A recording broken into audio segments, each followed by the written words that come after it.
That we are, Jarrod. That we are. I mean, heck. Oh, we're already clinking. I mean, Jared's ready to go. New Warriors come out to play, bro. It's Valentine's Day. It just might be you and me, my friend. We have one watcher right now. Hi. Hey, what's up? What's up, one watcher? Way to kick ass and come on Valentine's Day. Yeah, notice we don't have two watchers, just one. Just one. No one's watching as a couple. No one is watching as a couple. Oh, that's all right. I'm happy to be here. Well, I'm happy to be here too.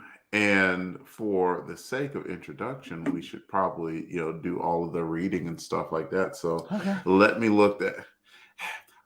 Last night I did Transformers Chronicles. So this has been a busy week for me. Two nights before we covered Amazing Spider-Man Chronicles. Last night, Transformers Chronicles. Tonight, come out to play. It's been busy, but on Transformers Chronicles, I read most of it without the script because we just recorded episode 40 of the show, and it's like, good grief. I could almost do this show without even using the script. I'm just using the script out of formality, but I'll look at the script for this one. Here we go. In case you're new to the show, welcome. Wait. I forgot there's one part I add. We would love for you to hit the like and subscribe button. The one person. No, 4 people now. Holy, Kathy. Kathy's here for all. Happy Valentine's Day, Kathy. Woo! I know you're alternating between the Auburn beatdown of Missouri. I peeped the box score. And the show. So appreciate it. Linkovich, thank you for coming. Woo, Linkovich. Thank y'all so much for being here. Yep, we'd love for you to hit the like and subscribe button if you're viewing this on YouTube. In case you're new to the show, welcome. Come out to play with us as we talk about Marvel Comics, The New Warriors. Let me introduce to you my warrior at arms, my compadre, the genuinely mustachioed Nova to my Night Thrasher. His name is Jarrod Albrecht. He goes by the Yard Sale Artist, sometimes Death Row. Welcome to the show, Jarrod. Oh, hey, man. I'm glad to be here. We are celebrating 2 years. I don't know why I put air quotes. I was like 2 years because we're on issue 24, but we do one a month. So it's quite literally probably 2 years of New Warriors content. And I am happy to be here. And I know I'm supposed to ask you a question. So my question this week, Delvin, is... what is your definition of an anniversary? Anniversary. Well, how often does an anniversary occur? Let's put it that way. Once a year? Once a year. That'll be important next issue. Okay, I feel like I was set up somewhat, but what does it? Right. What does it say? I can't see that. That's the cover of 25. I don't know if I want to spoil it. Oh, okay, yeah. Don't spoil it. It's just I'm very happy that we're at 25. So now, after all these years, New Warriors 25 will make sense to you, and you could not possibly have more of a fuller context. That's right. Than you do right now. Yep. And we have it. Both of us are in agreement that an anniversary happens once a year. An anniversary does happen once a year, yes. But yeah, what does it say? 25th anniversary issue? Yeah, 25th anniversary issue to me would mean that, the book has been around 25 years. 25 times 12, which is, you know what? This is an action film face-off. I'm not doing the math. Now I want to do it. That's 300. 300, yeah. I was thinking, 10 of them would be 250 plus an additional 50. Yep, that'd be 3. Yeah, woo! I'm like, Matt. What's that guy's name? Matt. Damn it. Mathematic. I can never get it right. Mathematic. Hey, hear them come out to play. We do the math for you. So. surprisingly quickly. Oh man! All right, we're off to a good start. All right, so I ruined the question for next week, but whatever. I'll have a better question next week. We'll have some fun. I mean, you can come up with an alternate question. We have a little time. We have all right. I do have a backup time in the world. Go for it. I do have a backup question. Since this is issue 24 and the second anniversary of New Warriors, I figured I'd ask you, if you can think back to your collecting of comics, we've both been doing it a long time. What is, not including New Warriors, that could be an easy answer here. What is a run that you were really fond of in its first 2 years? Like the first 2 years, you were like, man, solid book. Oh my goodness. Yeah, I know. It's now tough. that is a far tougher question. Like, because I thought you were gonna go like maybe like a storyline or story arc, but like I would have had to pick up a book from its inception. Yeah, like 1 through 24. It's just you're like, yeah, it's a solid run. Ooh, I can think of a couple. That's tough. Give me you go. Okay, I'll buy you. I'll buy totally you some time. drawing a blank. I immediately think of Justice League International. The first 24 issues that are just incredible from like 1987, 6. I think it started in 6 or 7. Yeah. Anyway, those first 24, incredible. The whole series is pretty good. Very strong first 24. And then, of course, Ultimate Spidey. It was super solid from beginning to end. Well, till at least I stopped reading it, which was like 1,000 issues later. I don't know how long it ran. I kind of fell out of comics, as around 2006 after Jordan was born. And I've kind of, double dutched in and out since then. But yeah. First 24 were definitely banging. Ultimate Spidey was definitely a great one because like Bendis and Bagley just had something. Those men were on fire when it came to the reinvention of Spider-Man. And like, I know that it's often teased, and I'm honestly not even trying to pick at the carcass on this, but when Spider-Man Chapter 1 came out, like, I don't know, a year or maybe 2 years before Ultimate Spidey, it wasn't super well received because it was kind of like, I don't know, a lazy retelling. I'll just say that. And so when they kind of let it run its 13 issues, and then a little bit later they started with Ultimate Spider-Man, I didn't quite know what to expect, but then they're like, yep, brand new universe. And so they started with the storyline, and it was just eye-opening. Just it was fresh. It was fresh, modern. The art was good, and the storylines were not just paper cutter, copying from Amazing Spider-Man lore in the past. It just went in whatever direction that Bagley and Bendis wanted to take it in. So yeah, that was absolutely refreshing. So. Yeah, this isn't Spider-Man Chapter 1, the podcast, by any means, but that was a John Byrne vehicle, and so the art was good, but I just think it was the wrong project at the wrong time because he was getting older, and it was like, hey, I want to tell the Spider-Man origin for the hip kids generation. It's like you're too far removed. I mean, it's a nice way of saying he's too old, but I mean, I'm 46, and if they're like, hey man, we want you to interject some fresh new ideas and from modern times in the Teen Titans, I'd be like, I can write it like it's the 80s. That's about it. But you might have, and I can't speak because I don't know if Byrne talked about it that much, but one of the problems was when like they asked Bendis, they're like, your stuff is so fresh, dude, and your dialogue is just spot on. It's like, how do you do this? Like, I go sit at the mall and listen to teenagers. Which is something that was somewhere you could go back in the late 90s, early 2000s. There was malls. Yeah. And you could sit and listen to teenagers without parents getting worried. Right. Security getting involved. Right, absolutely. and so who knows what Byrne did? Maybe Byrne just listened to the ideas in his head or not. Who knows? I think he probably did. I think he probably said, let's make this cool and hip and with it. And because if you read it, it reads like how an old person would think cool and hip is. Like, I'm gonna give Uncle Ben a ponytail. Like, okay, right? Yeah, odd. Like I got another one. Like we can jump off of Young Avengers. Oh yeah, that was good. Young, I did like that book. I've always thought that Isaiah Bradley was an underused character.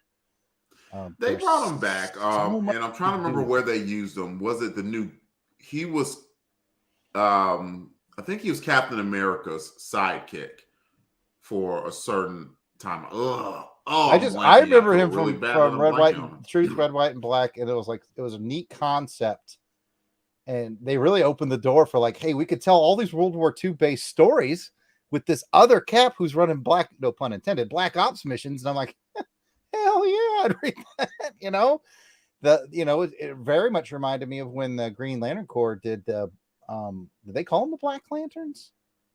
But Guy Gardner Maybe. was put in charge of like their Black Ops squadron of like, hey, you're Yeah, I off the got you. books, for the crap we can't Yeah, and admit to. And probably not hell black, yeah, probably not Black Lanterns because there was a because different they are storyline. Black Lanterns. I can't remember what they were called, but I liked it. I remember I liked it a lot. I was like, oh, that's cool. I like Black Ops concepts. James Bond. Black Lanterns all went around with Afro picks and just added. I could say that. hang on, let me pretend I don't get it. Oh, go on. We have a few comments while we're sitting there talking. Courtney Holland wishes everyone a happy crap day. All right, Courtney. Happy crap day, Courtney. And then she asks, happy Valentine's Day. Aren't we supposed to be on dates? Only loved ones go on dates. We are on a date. We're on a date right now. That's what's going on right, with each other, long distance. Scott O'Neill comes in, says hello. Auburn Elvis chimes in about Auburn is killing Missouri at the half. We need that. We need that W. We need that W, but we will not be jinxing that any further. I'll just continue on with the script. Good otherwise, idea. 12 minutes in, we haven't started talking about New Warriors. So let's do that. Come out to play as a chronicling of the 1990 series, The New Warriors. The first volume of The New Warriors ran 75 issues. Jarrod and I will cover all of this first volume. As I rediscover my love for the series, help Jarrod find his, and share love and joy with the listening audience. So grab your skateboards and bucket helmets. It is time to play, and we are covering today New Warriors issue 24. Cover credits go to Mark Bagley and Larry Malstead. Jarrod's going to bring the cover up. He's a busy man. Bringing it up. I'm going to, don't even have to scoot over. The cover is right there. It's just the two of us. And we will make it if we try. And you know what? You usually describe the cover, or do you want to do a cover description, or you just want to go into talking about it? We just talk about it, right? Okay, whatever. whatever you want. I think it's important to point out that it is Bagley and Malstead because they only did the cover, right? And we had a different artist on the interior. And I'll do kind of a quick description of it just because there's a couple things I think are interesting about it. It's on a black background, which I always love. I understand that, white backgrounds are preferred. They're lower cost to produce. If you use entire black ink to black out a cover, it's a little more expensive. But it pays off because the New Warriors are very, very colorful. And you got Night Thrasher also dressed in black. Basically, all the New Warriors are laid out to include newer members like Dark, Hawk, and Rage. Dark, Hawk. So the colors really work. The New Warriors banners in green and yellow, which I would have probably gone black and yellow just to really keep that black theme going. They shortened the corner box. Was another thing I wanted to talk about. They shortened the corner box, I think, just so they could get that perfect square on there, which I think is not a bad idea. Just odd choices of heads. They went with Firestar and Nova. Personally, I would have probably gone Rage and Dark Hawk since they're sort of like the new people. But one other thing I want to add is that they did, as I mentioned, they did it a square, and it's got a black background. And a neat sort of 2.5D effect that they did is they have Silhouette and Speedball spilling out of the square into the black space, which gives it a whole new dimension. So aside from a big blurb that says betrayed by Night Thrasher. So that's kind of a halfway things to talk about. And I'll hand it to you, Delvin. Man, I really like this cover. I didn't remember what New Warriors 24 cover was when I picked it up, and I looked at it and I was like, man, this is another one of those to me where it just looked like Bagley and Malstead were just showing out on like and just having fun with the characters. And like you just have that improbable scenario of Night Thrasher just looking deadly. Like, man, Bagley can hit that Thrasher pose of where he's just sitting there looking all, strong and menacing with his knife out. And then you got Nova, like, just look like, how in the heck did Night Thrasher get Nova in this position? And all of these powerful new warriors, of which, physically speaking, he is the weakest. Maybe Silhouette is a little bit weaker, even though she has her shadow powers. But like all of them are laid out, and he's just sitting there looking just mean and triumphant. So I was like, I like this cover. It really just stands out to me. And it was I wish I knew who made do you know who makes the creative decisions to say, they didn't do the long corner box with the 6 heads like they could have, or 8 heads, but they only went for 2? I think it's usually the editor. In comics, things ebb and flow, but I think if I had to guess, and it's purely speculation on my part, it's probably the Bagley taking it to the editor and saying, this is the design I want to do. And Malstead going, yeah. And then the editor going, okay, I see what you're doing. We can move this here, this there. Now, a big house, like I'm talking from an independent, because usually my artist would come to me as the writer, but I'm also the editor. But anyway, in a big house like Marvel, they might actually have like a cover dress staff who, Bagley turns in the art, and then somebody there goes, we could square this up and black, that might have happened. Yeah. Whoever did it made a good choice, though. It's very, very striking. Although Auburn Elvis said something in the chat, which kind of made me realize something I didn't realize the first time. Okay, he said, he's joking clearly, but he says his Night Thrasher, 18 feet tall, I think. And now that he points it out, it is a bit out of perspective. Maybe to show him big and more powerful, but Nova's too small. He's in the foreground. He should actually be slightly bigger than Night Thrasher from a camera's point of view. But it might have been an artistic decision just to show him triumphant. He's a little bigger than he should be for that reason. So I'll cut him that slack. Yeah, if I'm nitpicking, one of Rage's hands, it looks like, like he is like maybe like doing the live long and prosper thing, Yeah, he needs with that left hand. He's praying to every god, to include Vulcan ones at this point. but for me, I don't know. Overall, it just really, really struck me, and it definitely. I knew this was a guest penciler book, but man, that cover. Like this was at a time where Marvel wasn't doing that. Like they did this in the 2000s where like they would entice you with the cover, and then you open the book and it's like, and the artist is Joe Slippy and the inker is Jack Slappy, and it's like, hey, back off of Jack Slappy, man. Jack put his heart into that book. I know, but he's not Alex Ross, right? So we had a few comments. Auburn Elvis was just saying the scale is weird based on the width of his helmet compared to Nova. Thrasher's too large, and he's already dropped the rating of giving it a 6. Scott went on a whole dialogue between the editor and Bagley of the editor saying, okay, Mark, we want 7 characters on this cover. Bags, okay. Editor, but we're only giving you 50% of the usual cover space. Bags, I'm not doing the interiors, you beeps. So, yeah, there's that. Courtney says the red on the cover hurts her eyes, but still gave it a solid 8 as well. Man, I'm just telling you, I dig it, but it's time to rate it. Here on Come Out to Play, we do things 1 to 10 scale styles to show what we think about the book, 1 being the lowest, 10 being the highest. It strikes me. It's one of those that strikes me. I love it. I'm giving it a 10. And maybe I was just in a great mood when I looked at it, but you know what? I won't make any apologies for things that I love. So yes, I see the Kathy joke there. Bringing it back for the live stream. Yeah. And she gets credit for that. But Jarrod, what would you rate the cover? I would rate it a 9, and I get why you do it a 10. I think your 10 is it can be for whatever reason you want, but I just think it's really good color use. Like it's bright and it's dark and it just really pops.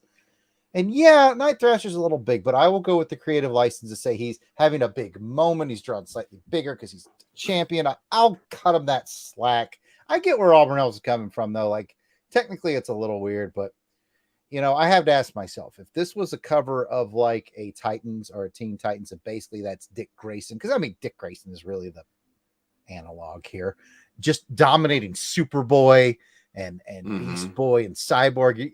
Yeah, you'd be like, what? So it's only fair, right? Solid 9. This is one of his really good covers, good poses, and definitely want to mention once again the colorist really synced his teeth into this, or her teeth. I'm not sure who colored it, but it looks great. Yeah, and that's one thing I'm actually surprised they don't do on covers. Usually, even on Mike's Amazing World, of which we get all our stuff from, we'll get artist credit on the cover. So Bagley and Malstead have done literally every cover for the New Warriors so far, which is sadly going to be coming to an end, but we'll get to that. But the colors is never usually mentioned, and I would think they'd at least add the colors. Like letterer, I'm not worried about the letterer. I'm not on the cover, but I would think that you would start giving color credits, especially now that we're in an era where we want to make sure that everybody's getting their propers. I'm surprised that the colorists hadn't gotten more love. I'll be honest with you too, that like just as an indie guy, like I definitely credited my colorist for the cover on the inside of the book as well, but my colorist also did most of the layouts with the lettering and stuff. My letterer did the lettering interiors, but like, so it's like one of those things where things blend depending on who it is. Got a nice new cover coming out for Hamilton versus Burr, a werewolf tale, for its second printing. Nice. Oh, hey. Looky there. What a surprise. What? Oh. Let me know if you have questions in the chat. All right. Let's get back to the Warriors. So while Jarrod is profiling, I'll read a few more comments. Kathy gave it a 7, says she really likes it, but feels like it's a bit busy. Not knowing the comic is a bit confusing to know what's going on.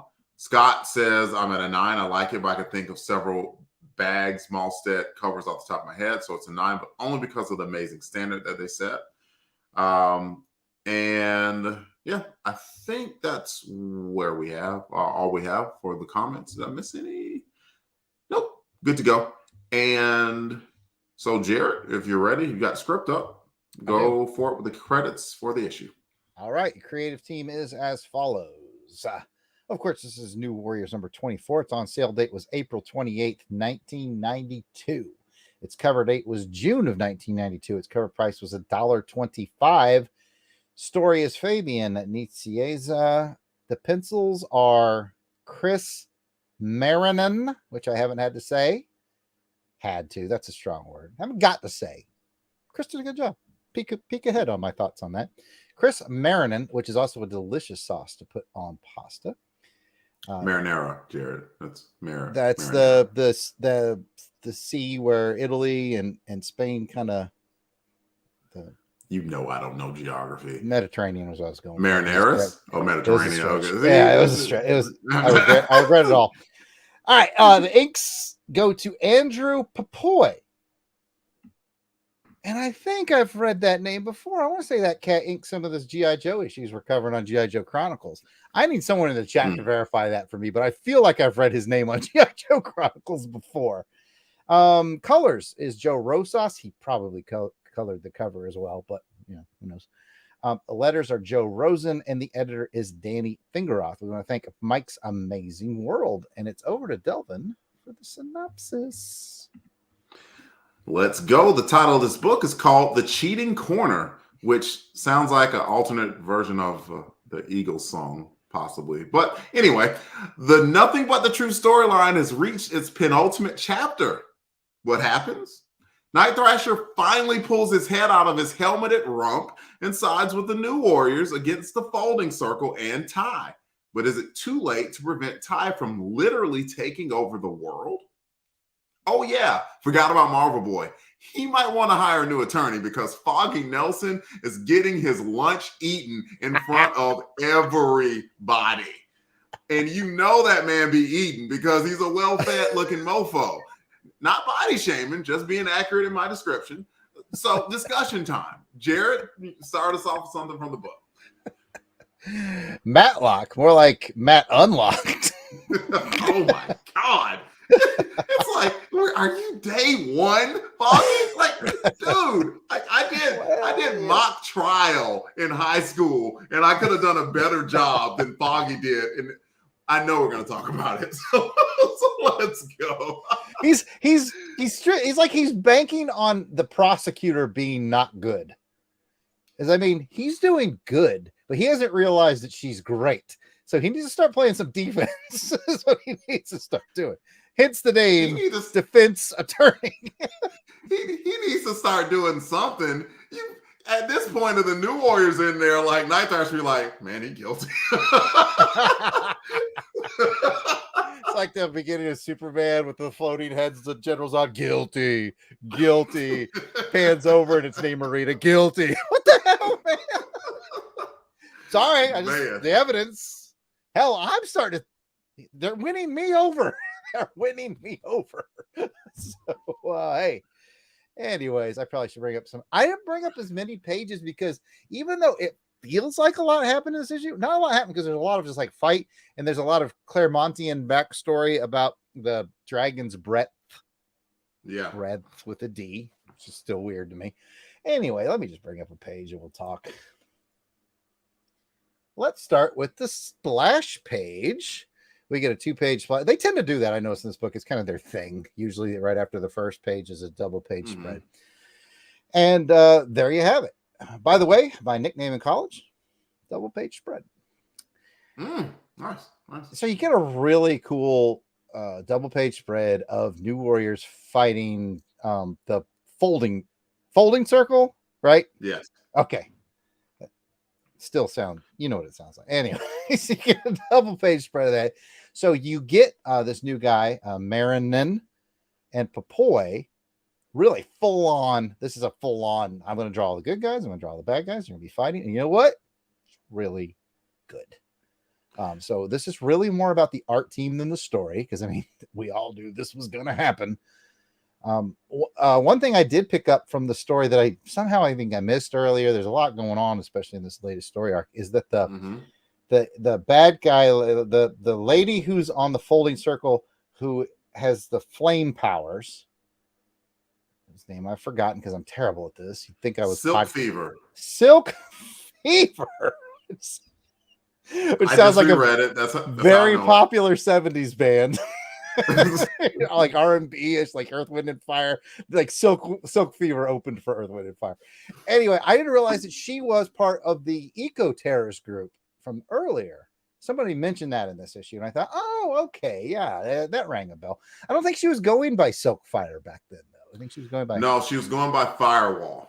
There you go. Okay, so I thought it was a neat connection. Anyway, that's a very small detail for a very big page. So your thoughts on this very big page? My nickname in college was Splash Page, by the way. So, yeah, we made a very good duo. But overall, I mean, we're gonna talk about Chris Marinin. So let's do it now. Man, God, this was unfair for him. In two ways. One, he's having to cover down for Mark Bagley. That's not fair. That it's not. It just simply isn't. And so, in light of that, and I'm glad you mentioned that. Like, I know you are generally positive when it comes, well, just in general, but when it comes to artwork and stuff like that. So, like, you look at this page, like, I mean, you like looking at Rage coming in and like in the splash page. And so, what I give Mark Bagley, not Mark Bagley, excuse me, Nizieza respect for is like, I mean, this was the penultimate storyline. I understand why Bagley had to take a break because next issue, no spoilers really, is going to be a double length. So Bagley draws the whole book and Malstead inks the whole book. So they needed a break so they can kind of get a extra month to do that. So, I can't blame them for having to take this book off, but it is the next to last chapter. And I wish like all heck that they could have done this. And so it's just unfair to Chris. But that said, Chris and Andrew did a very good job on this. And so while I admit that I looked at the book and I was kind of like, man, I wish this were Bagley. But that's not fair. That's not fair to Chris, who came in and had an impossible task to do of filling his shoes in the next to last storyline of the most important New Warriors story that they have produced thus far. So coming in and doing that, he's done very good work, really good work. Him and Andrew both. So thumbs up to them for that. Yeah, and I think they probably asked him to, probably ape Bagley as if he could. I'm certain he injected some of his own style, but I thought it was good enough to where a casual reader who doesn't pay attention to credits might not have noticed. Because I will point out some other pages later that I'm like, that looks Bagley to me. So yeah, I think hats off. Like you said, he's not in a great position, but he didn't turn in crap either. It's good. It's good and it's solid. So I applaud him for stepping up, taking the reins, and not just. I mean, when you're the fill-in guy too, and they're like, dude, can you fill in for me in this issue? You'd be like, yeah, I guess.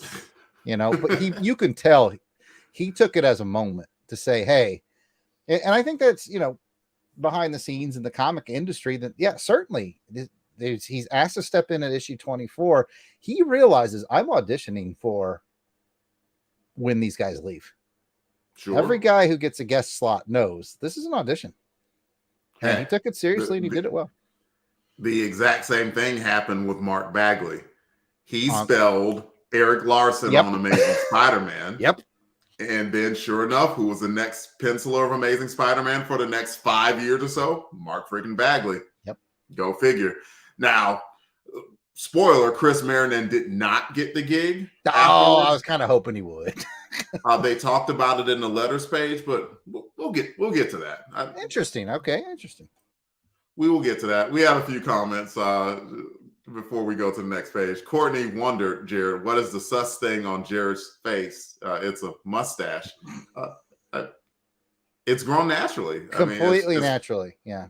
Yeah. As far as I know, he's always had that. Very much from my Italian heritage. Yes. That Albrecht Italian heritage. And she said, you're the new Alfred, and she likes it. So absolutely. Right. Absolutely. Does that make me Batman?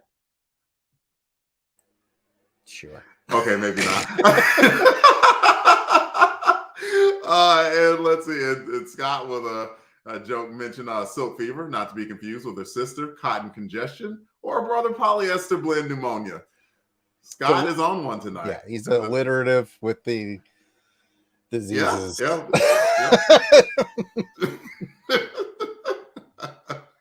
Next page, sir. You're on mute, my friend. I forgot I was supposed to be doing stuff. I was totally the Weasel Skull here, just having a good time. Michelangeloing it up. All right, so yeah, this is not a lot of artists can draw a complete train wreck as well as these guys, but here we are. Yeah. We talked about this earlier. I mean, I just want to capture that. I just want to remind everybody there's courtroom stuff going on. Foggy called the Thing, which is a pretty strong character witness. I didn't include the next page, which where basically the prosecutor gets in her anti-aircraft gun. It's just like and shoots it all down again. I mean, really, just for listeners or viewers who haven't read it, I mean, really what keeps happening is Foggy keeps bringing these people up to sort of be character witnesses. He's a good guy. I mean, everybody says he's a good guy. He's a great guy. And it always boils down to, well, then, does he know better than to overuse his powers? And everybody has to admit, yeah, he does. He can control his powers, though. He doesn't need to kill anybody. He's proven it over and over again. And now he's killed somebody. So it's a tough spot. Over to you, Delvin. It is a very tough spot. And you're not going to find a character witness more true of heart than the ever-loving blue-eyed Thing, Aunt Petunia's favorite nephew. You're just not. And so Thing came, and not only was he a character witness, and I think he called him, he's a sweetheart, wouldn't hurt a fly. And mentioned is his dad was beating on him, and like he went back home, and presumably the thing was was going to be resolved, and it didn't. So yeah, I do understand what Foggy's doing here. This wasn't the witness that this wasn't the one, and I'll give him credit. Because Vance even asked, I don't know, you didn't include this page, I'm assuming, but Vance asked, like, hey man, Captain America, he can speak for me. People like Cap, right? And it's like, yeah, I might not want to use Cap because like your friends just hijacked a Quinjet. It's like, what? So yeah, so that. And Cap has this nagging thing where he tells the truth no matter what. I think he would have said the same thing as the Thing. I think so. Yeah, I think so. Cap would have probably pulled his reading glasses down and said, that boy needs some responsibility. Get off the stand. Yelling at a living legend, get off the stand. You're a hack. You're a loser. This man's a liar. Like, it's your witness. And it's Captain America. Objection.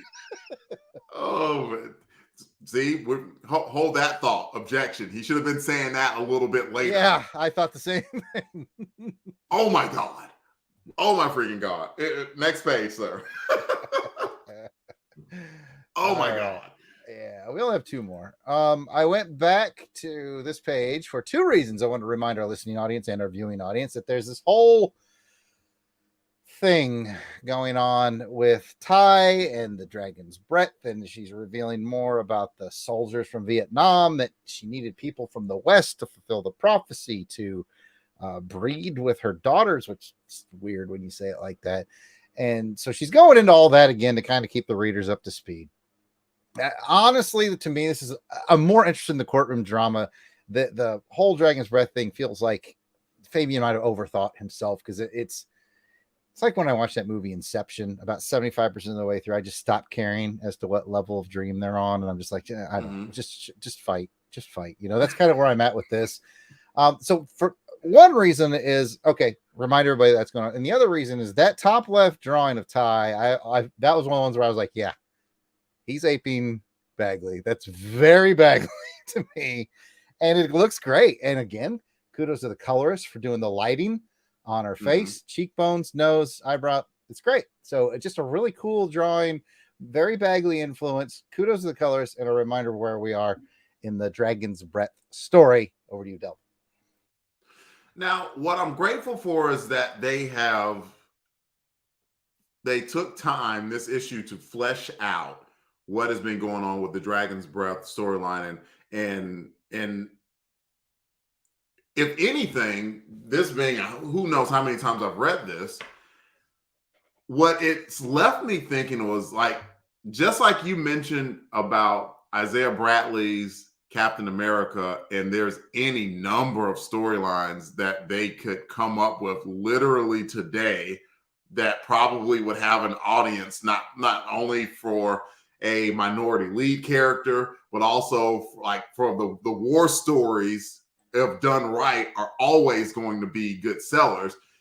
I was wondering for this, is like, I think what Fabian was doing was establishing a lore and a legacy to where, I mean, he even brought the lore of the Marvel Universe as like, look, this Earth, for whatever reason, is a groundswell for all of these crazy things that happen. And we happen to find one of these sources, and we capped it and like built a temple around it, and we built our children around it so that they could gain an affinity for everything that's going on.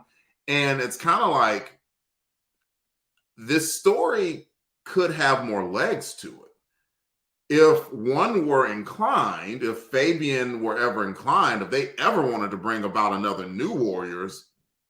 You've got a basis of a storyline again where Ty rears her head again. I can't reveal what's going to happen to Ty, of anything, in the next issue. Wouldn't want to spoil that, but I think that there's legs in what could be a multifaceted storyline.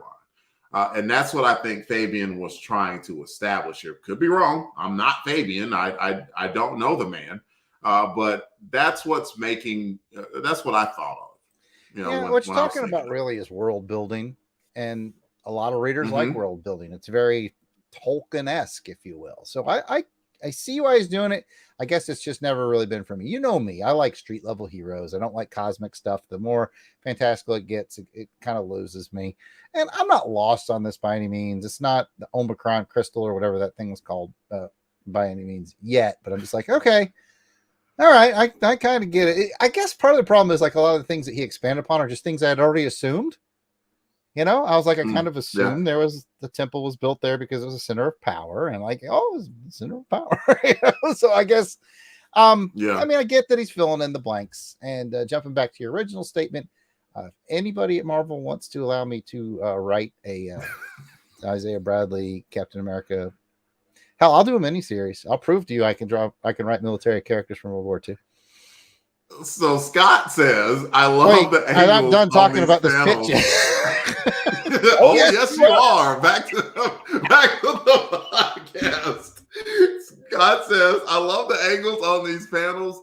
Ty is much shorter than all of these characters, but all the panels, even the four on the bottom, situate her as either above the other characters or looking up. And you have to think that's part of a Ty's character too, because my guess would be Ty is a tiny little thing, probably like, somewhere in like the mid 4 feet tall range, like no more than 5 feet tall. She's probably a tiny little thing, but clearly powerful. And so she's like, oh no, you are going to look up to me. I don't care if I have to spend some of my power just floating around. You will look at me. I want to at least mention as well the fight that happened before then. I like that fight. I thought that was some really good action scenes, and I was kind of hoping that you would bring that page where, well, a few things happened, and it's worth at least just mentioning. I love that Namorita decided that yeah, we kind of parted on bad terms, just word-wise, Thrash, but I don't want to fight you, dude. And as soon as even Night Thrasher saw the fight developing and saw how the Folding Circle were acting the way that they were and the New Warriors acting the way they were, it's like, no, I made my mind up. I should not have turned my back on you guys. And he did this freaking mid-air flip and kicked the crap out of Left Hand. Like, oh, that was a panel I love. I love the artwork on that one. Like, that was so good to me.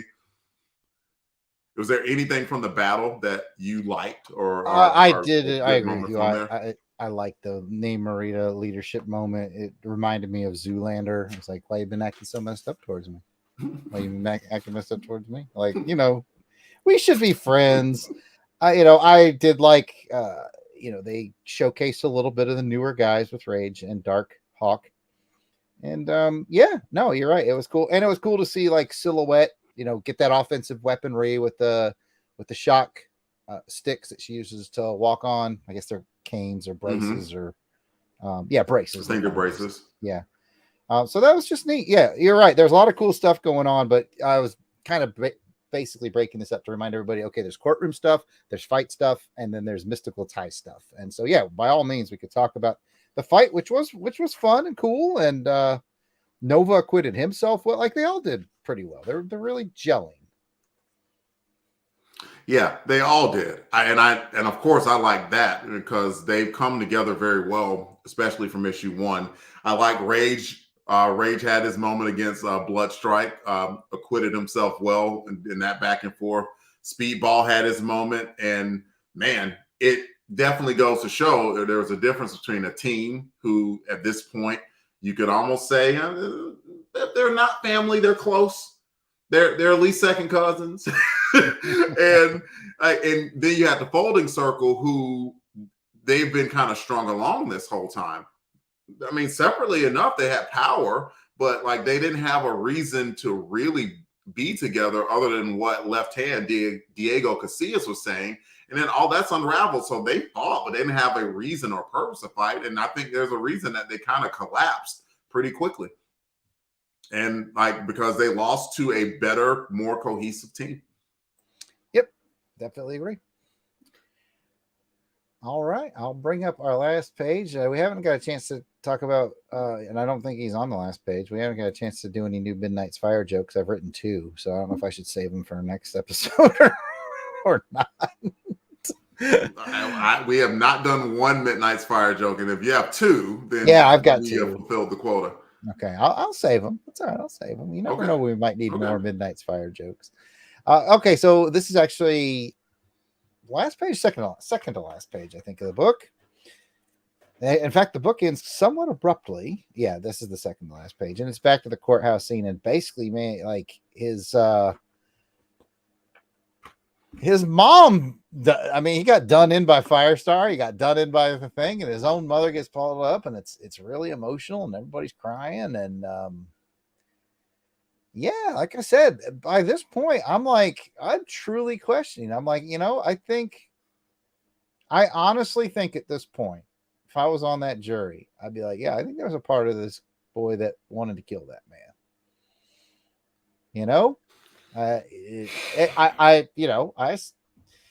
I can subscribe to the fact that some folks need killing because he was not a good man, but that ain't exactly illegal, Right?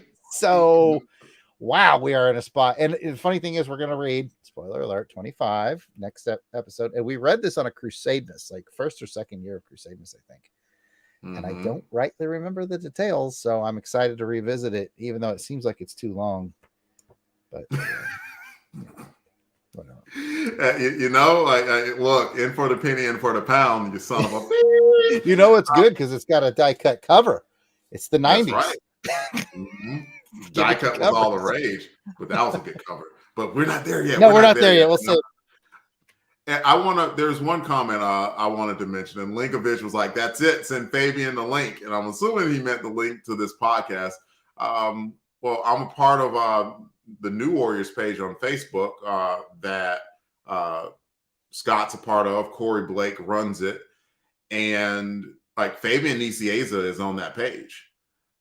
And like, so he actually sees the link to this. I have no idea if he's ever even bothered to come and look or listen, but I would never want to throw that in a creator's face, because like, while we're saying words and comments, and, thankfully the Longbox Crusade, we are about, keeping things on a relatively positive light. It's still possible that we could say something that may anger or upset him. It's like, oh no, you just don't get this or understand it at all. And then everybody's awkward. That said, if he ever wanted to drop in and listen or come on, like, of course, like the man created comic books that I'm very grateful for.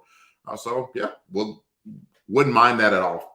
Link, I definitely want to point out, like you said, for the network, like I said, this whole world building of the Dragon's Breath. It's when I complain about it, I think I've been clear, but I want to be extra clear. I'm just saying it's not my thing. I find the courtroom stuff more engrossing. I fully realize it. Other people might be like, "Oh man, this whole Dragon's Breath world building thing is."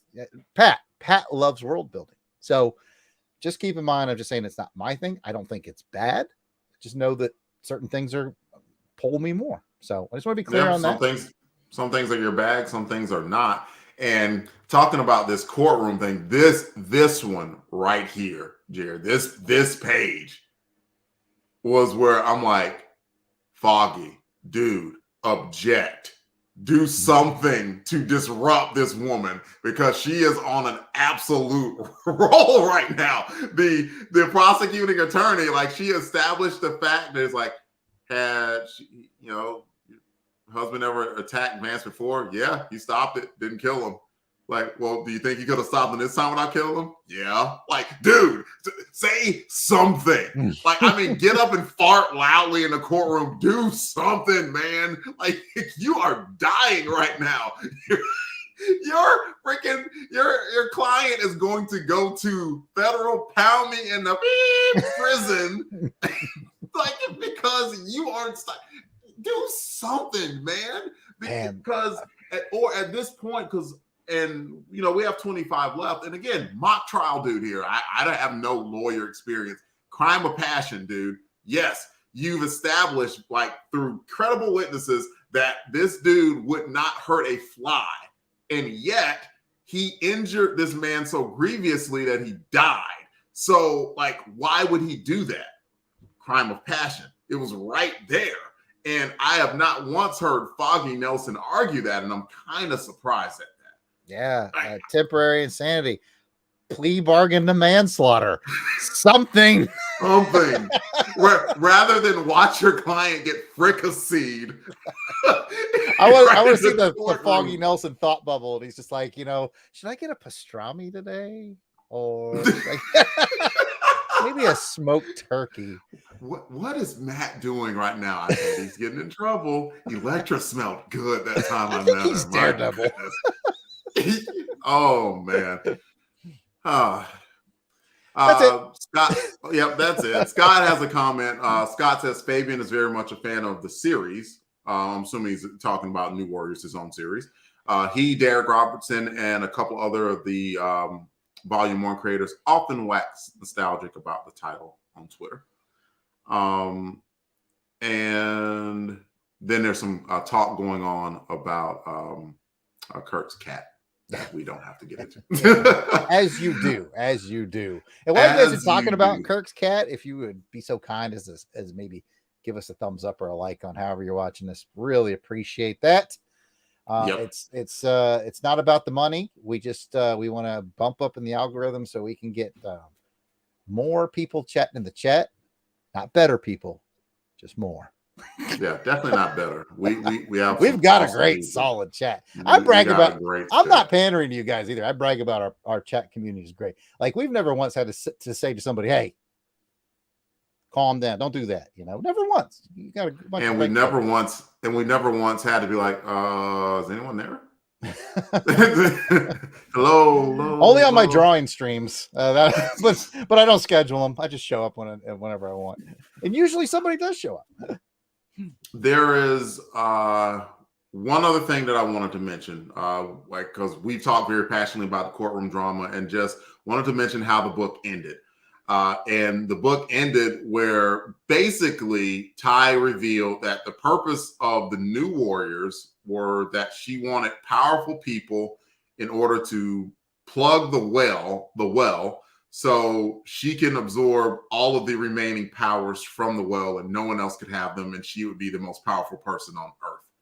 So the whole purpose of the New Warriors apparently were to be Ty's minions, and then she even mentioned, I think, sacrifices. Yes, and she even mentioned, she's like, yeah, and it's even better if you guys would just go willingly.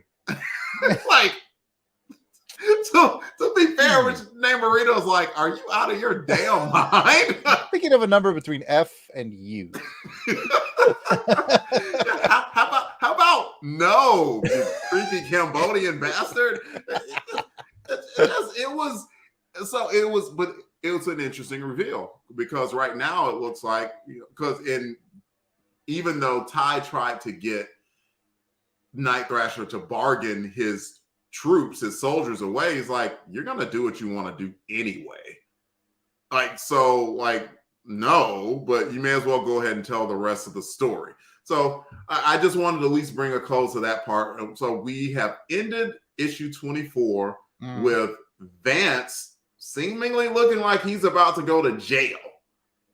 Like, he's gonna do some time, it seems. Yep. But we don't know yet. The final fate of Marvel Boy is revealed next issue, and the fate of the Warriors and Night Thrasher also next issue, to where right now they're all bound up and looks like they're about to get thrown into this well, and going to be the focal point of Ty being able to take all those powers. So one more thought, man, what if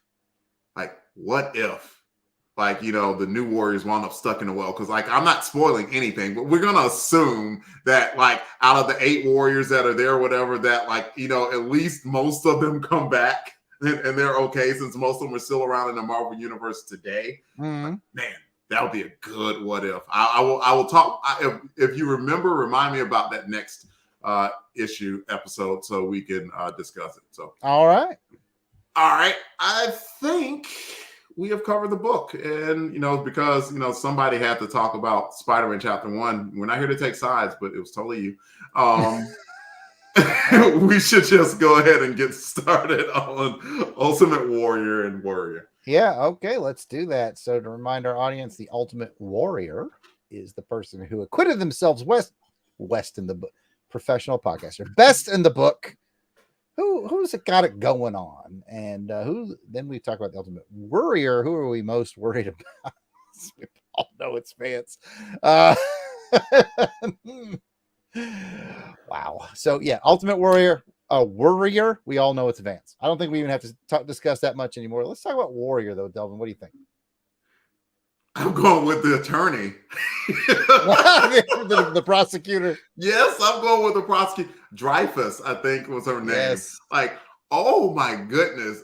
Bud, she tap danced all over Foggy freaking Nelson in this book. Like, just ate his lunch. Like I said, it was like to the degree where it's just like, and of course, I know this is, for a storyline, but like, look, at this point in the storyline, I think Vance is going to jail.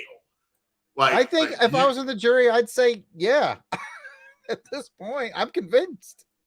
I'm convinced too. I mean, like, you had the man's lover say, nope, I don't think he had to kill his dad. Had the man's mom say it, and then you had Thing come up and say, yeah, he can use his powers to protect people and shield people and not use them offensively. Every witness that he's had for him has been turned against him. Not good. Not good. What about you? Who's the Ultimate Warrior to you? The prosecutor, yeah, but I'll give it to Night Thrasher.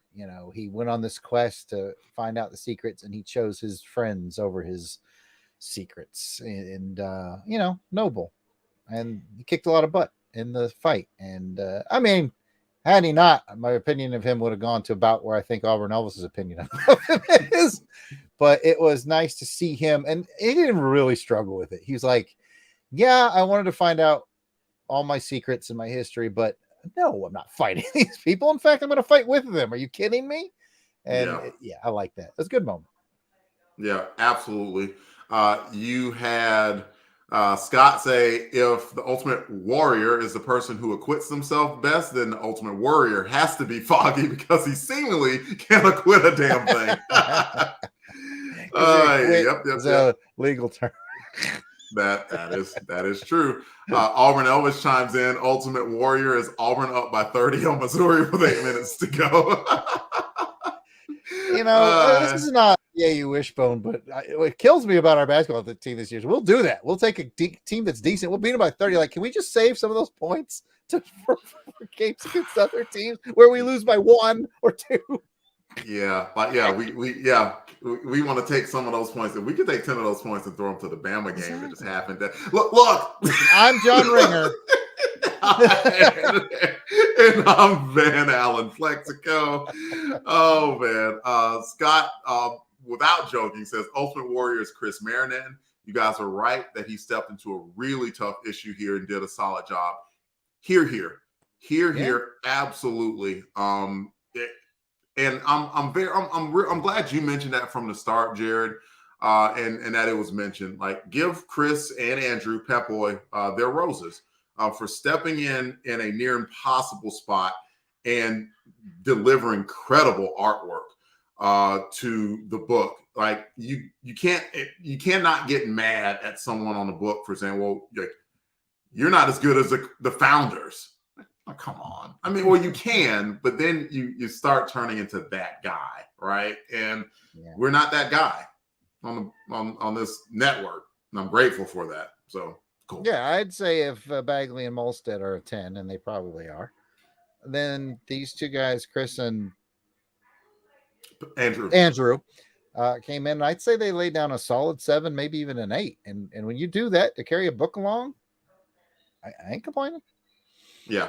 Agreed. And it's time to rate the book. 1 to 10. That's how we do it. How would you rate, Jarrod? How would you rate New Warriors 24? The penultimate chapter to the Nothing But the Truth storyline. not as wrapped up into the Dragon's Breath thing. I feel like that storyline's at about a 6. I think the courtroom one is at about a 9. So let's split the difference. I don't know what the math on that is, but I'll land at a 7.5. What about you, Delvin? The math would be a 7.5, but yep, we don't allow that. Yeah, it is verified. Yes, but we do not do halvesies come out to play. You know what? I will. Kathy did it again. I will round up to the 8 because of a very strong cover, and B, a really strong off the bench team for the art team that didn't miss a beat. So yeah, I'll round it up to an 8. I'm with you. I'll give it an 8 without the need for halvesies in this case, because it did continue the storyline, and as a good penultimate chapter should do, it should leave you like peering over the peak, like what's about to happen. I do not know. At this point, we don't know what's going to happen with the Warriors. They don't look like they're in a good spot.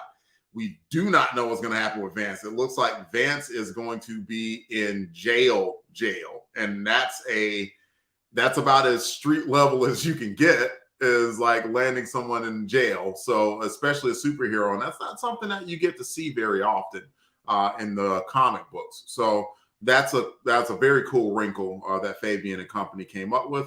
So it's an 8, and that leaves us ready and willing to go for New Warriors 25 next month. Real quick, Courtney gave it a 7. Says 7 solid. No other hyper potato. That's Kurt. Says 8 because Firestar is hot. He came in saying Firestar is hot. And I don't know whether he is punning or not, or whether he just thinks Angelica Jones is hot. It works either Never way. Too sure with him. Yeah, it works either way. And Scott gives it an 8, says nothing huge happened storyline. Excuse me. Nothing huge happened story-wise, but there were a lot of good moments. Speedy's punch, Rage, blood strike, glass forehead fight, and Nita throwing thrash, etc. Yep, there were a lot of cool moments, and there are going to be some cool moments to come. But that will be next month. Already looking forward to March coming around the corner. But for now, ladies and gentlemen, that is the show. Please come back and join us for the next episode where we discuss New Warriors 25, where the Nothing But the Truth storyline reaches its end. But will anything ever be the same again for Night Thrasher and Marvel Boy? If you'd like to hear more from us, Longbox Crusade, y'all. We everywhere. Twitter, Facebook, Instagram, Longbox Crusade.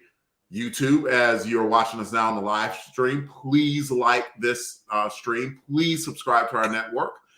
We have both recorded and live content that's on the network for you. So like you can pretty much view any of our podcasts now. We are streaming them on YouTube as well. If you just want to go there and listen, we'd love for you to do it. Please tell your friends. And Patreon, $1 a month will get you access to the Crusaders Club, all the access.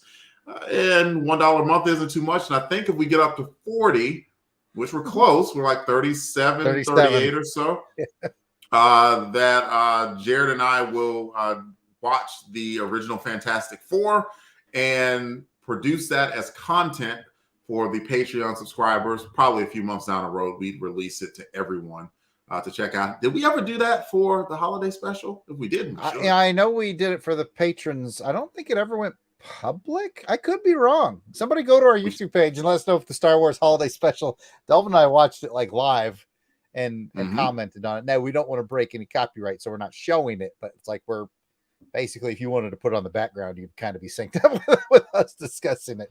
But yeah, we did that when we hit 30 patrons. We that's kind of our thing. Every time we hit an extra 10, we watch a bad movie or what is considered bad. I'd be interested to see what happens with the Corman Fantastic Four.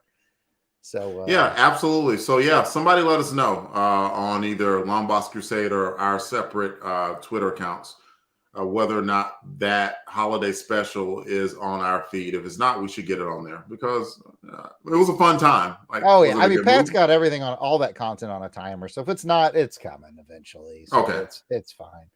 Yeah, sweet. And you can also email us at contact@longboxcrusade.com, and we have a phone number where you can leave a voicemail about this live stream or any other podcast that we produce. So we have that too, 707-532-LBOX. Oh my goodness. I remember that now off the top of my head.